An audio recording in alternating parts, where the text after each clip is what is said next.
All right, my name is Lance Cook with Active Wilderness. We're back in the studio just to talk a little bit about how to sharpen your broadheads and the importance of a sharp broadhead.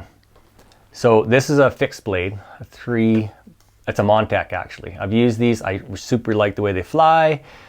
And what I do, how to sharpen these is I use a stone.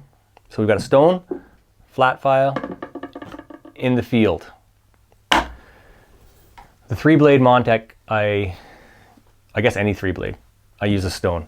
You just lay it on there, you can feel it when it lays flat, put a little bit of pressure, and just push it through. I push it through. I suppose you could drag it through, but I find I get a better edge doing it that way. So you want your broadhead super sharp, and I'll show you here why. When the arrow goes through, it's going to start cutting from the tip, and you want it cutting the whole way through to the back of the blade. That way you get your full cut. If it's not sharp, what it'll do is it'll actually push tissue away, and then the tissue just falls back in rather than cutting a clean cut through. Oh, hold on a sec, let me try that again. So that's, that's how big the cut is there on that. So it's the whole blade.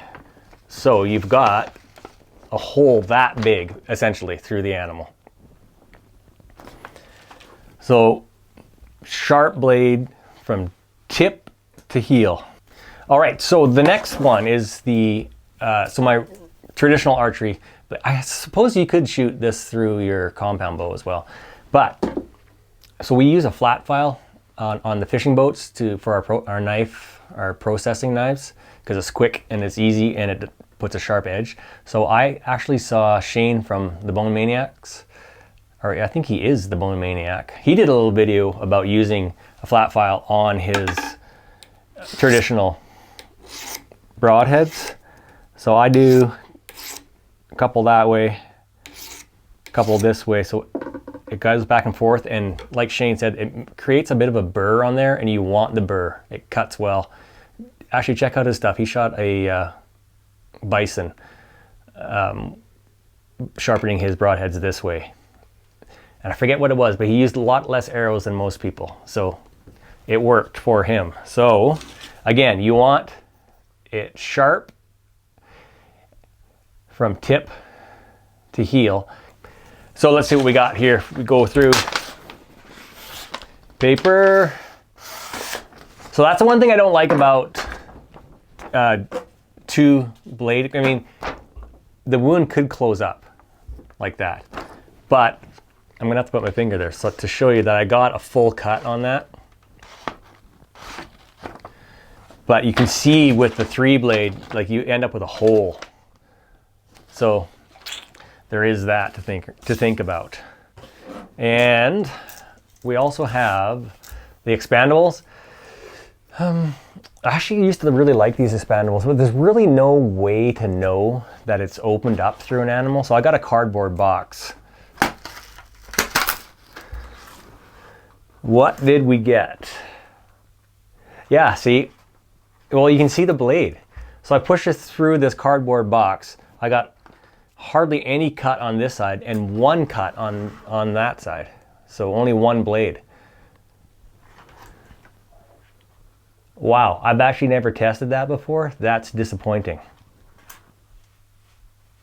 So let's not use expandables. Let's use 3-blade at least. And these work, but I don't know, you push it through paper, you can hardly see where that went through. Whereas with the 3-blade, it's really obvious you made a hole that big. So then I have my in the field sharpener just to put a quick edge on, because it has happened that I've picked up broadheads off the ground after I went through my quiver to keep hunting. So have one on hand with you. All right, so that's what I do. That's what I use to keep my broadhead sharp. So like this is at home, using these in the field for quick touch-ups. leave a comment. Let me know what you think. Tell me your secrets. How do you do it? What works best for you? And we'll get back to you. Then, and you guys can also discuss things amongst yourself in the comment section. Keep it tame. We'll see you on the next one.